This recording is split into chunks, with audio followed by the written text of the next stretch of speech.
Bom, meus queridos irmãos, uma boa tarde a todos. A graça e a paz de Deus e de nosso Senhor Jesus Cristo seja com todos vocês. Primeiramente, vou contar a história da Argentina, como se deu essa missão na Argentina, mas antes eu quero salientar um detalhe. A história, toda a história de qualquer denominação, de qualquer religião, de qualquer igreja, por mais inspiração divina que ela esteja, nada se compara à história da cruz do Calvário. Nada se compara à graça, o favor imerecido que o Senhor Jesus nos deu.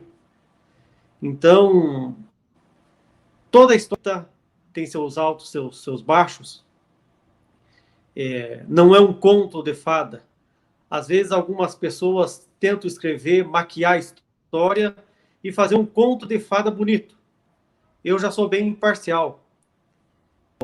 Eu, como historiador, eu não posso pegar e ficar maquiando a história, não ser transparente em contar a história. A história mais linda, mais maravilhosa que nós podemos ter é a história do Calvário, né? Mas a das igrejas aí, ela sempre tem as suas coisas boas e essas coisas ruins, então a gente não pode maquiar. Bom, o livro, ele é bem completo, ele conta os detalhes no mínimo dos mínimos. Estava falando com o irmão Jean, que eu não, na live, eu tenho vários detalhes que eu acabo não contando, não conto tudo, porque existem algumas pessoas que ficam garimpando para depois colocar, e aí ainda dizer que de repente eu copiei dele. Então, eu evito de estar contando todos os detalhes.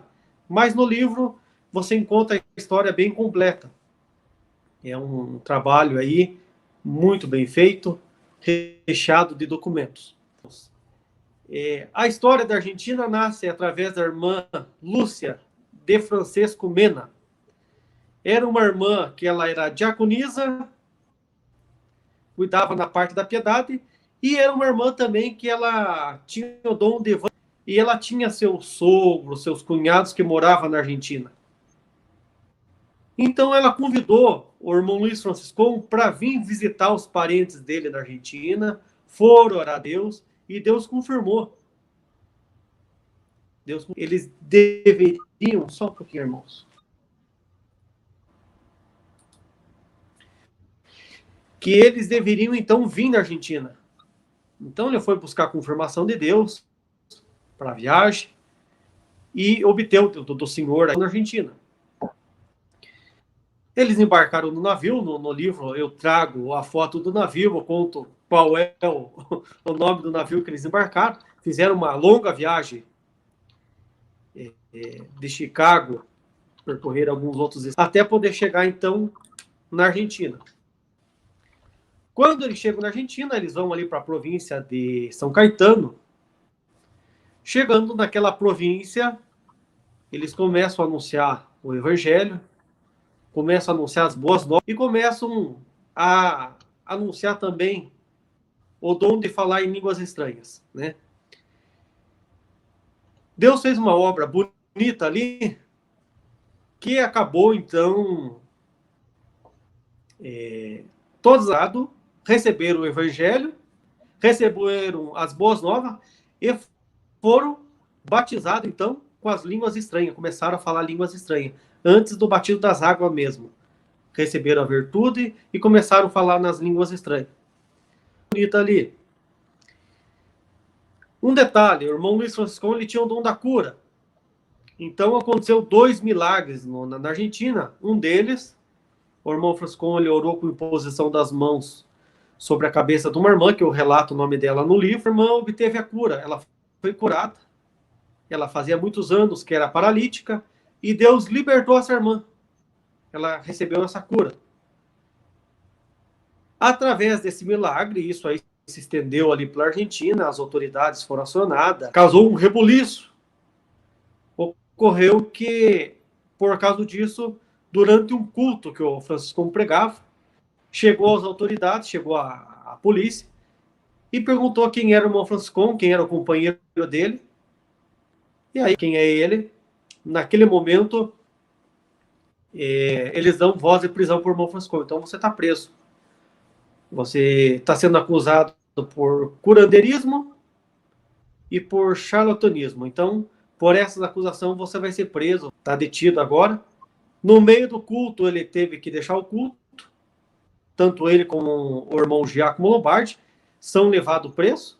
Nessa missão da Argentina, vem o irmão Giacomo Lombardi, Lúcia Mena com o esposo e o ancião Giacomo Lombardi. Os irmãos ficam presos durante um bom tempo. E quem assume naquele dia o culto aí, quem termina a presidência daquele culto, é a irmã Lúcia Mena. Ela acaba assumindo a presidência do culto. E já nesse mesmo culto, ela anuncia o batismo nas águas, que tinham que batizar nas águas para cumprir o mandamento. No livro eu relato bem o nome deles, relato bastante coisa aqui, eu estou resumindo. E ali, então, é o princípio da Igreja da Argentina, isto no ano de 1909, em outubro de 1909.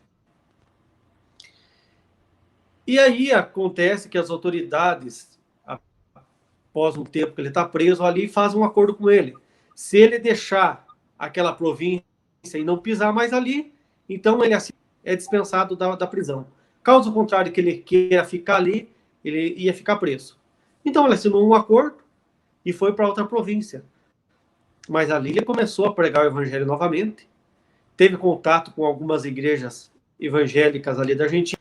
Uma delas, em Buenos Aires, acabou até aceitando a mensagem que ele trazia ali do batismo com o Espírito Santo, de falar em novas línguas. E então é muito bonito tudo o que acontece ali. Uma das primeiras obras, na verdade, que aconteceu foi que deu uma geada muito grande e matou toda a plantação que tinha ali. E naquelas terras onde o irmão Frascon visitou, não se tinha sido plantado nada. Mas naquela visita dele, para provar nessa missão, ocorreu que o campo, ele floriu e foi uma das maiores colheitas que a família Mena pôde colher. E é muito bonita essa obra. Sem ele ter plantado nada, o Senhor fez nascer plantado. E deu para o sustento deles. Foi uma coisa maravilhosa. Então, existem bastante detalhes. Eu agora vou deixar a palavra com o irmão Jean, de repente ele quer fazer alguma pergunta. E em seguida nós falamos mais um pouquinho. Os sinais estão se cumprindo e a cada dia estão mais claros.